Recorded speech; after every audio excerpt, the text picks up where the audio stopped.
e a Inglaterra. No Brasil, a pandemia parece estar mais controlada, o que significa que a vacinação está a surtir algum efeito.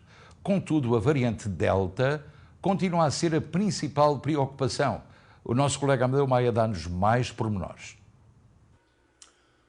Olá, Luiz. A taxa de transmissão do coronavírus no Brasil caiu para 0,91, segundo o Imperial College de Londres.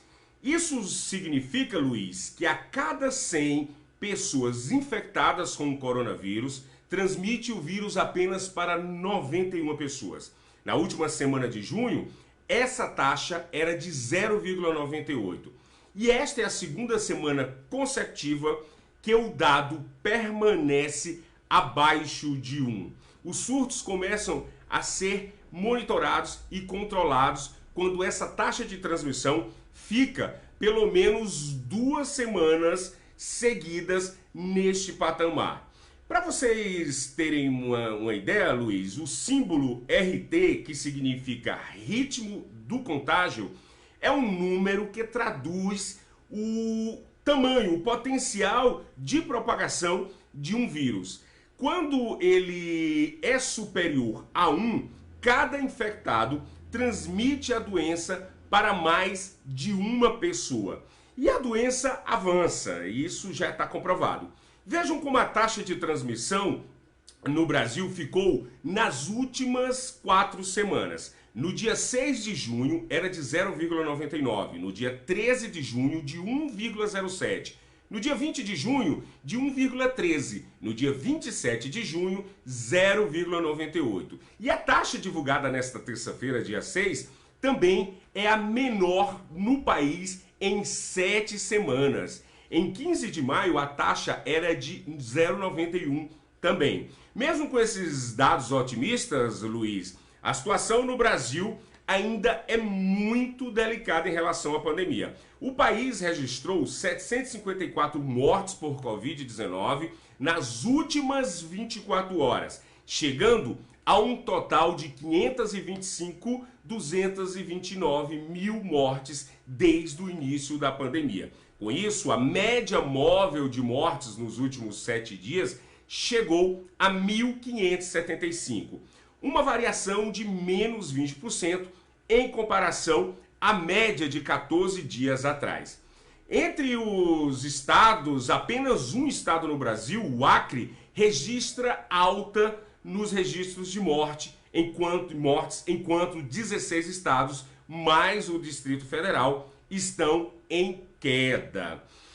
O que vem preocupando os especialistas, Luiz, nesse momento no Brasil, é uma coisa que vem preocupando o mundo, é a variante Delta, que foi identificada há cerca de um mês e já provocou pelo menos 2 mortes de viajantes que estiveram fora do país e chegaram no Brasil, inclusive no Maranhão e no Paraná.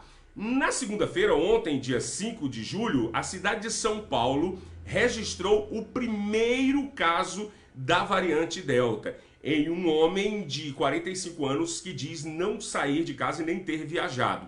No país já tem registrado pelo menos 15 casos da variante Delta. A variante Delta gerou uma segunda onda mortal de infecções na Índia, ainda nesse ano 2020, e também se tornou a variante dominante no Reino Unido, aonde 90% dos casos atuais são desta nova cepa. Foi identificado em mais de 90 países a variante Delta e esses países estão com esse surto, confirmando, inclusive nos Estados Unidos, na China, África e Ásia. Luiz? Muito obrigado, Amadeu Maia, excelente trabalho, mas a situação da variante Delta, como o Amadeu referiu, é também particularmente preocupante nos Estados Unidos, onde está implementada em praticamente todos os estados, e também em Portugal, onde 90% dos casos se traduz pela variante Delta. Em relação aos Estados Unidos, há, por exemplo, um caso curioso de uma mulher do estado de Missouri que recusou vacinar-se com receio das possíveis consequências de tomar a vacina. Faleceu no dia a seguir. Deixou 2 filhas jovens A mãe diz que a tentou convencer, mas não conseguiu. O que se prova que, afinal de contas, as vacinas funcionam e que a pior delas é a variante Delta. Aproxima-se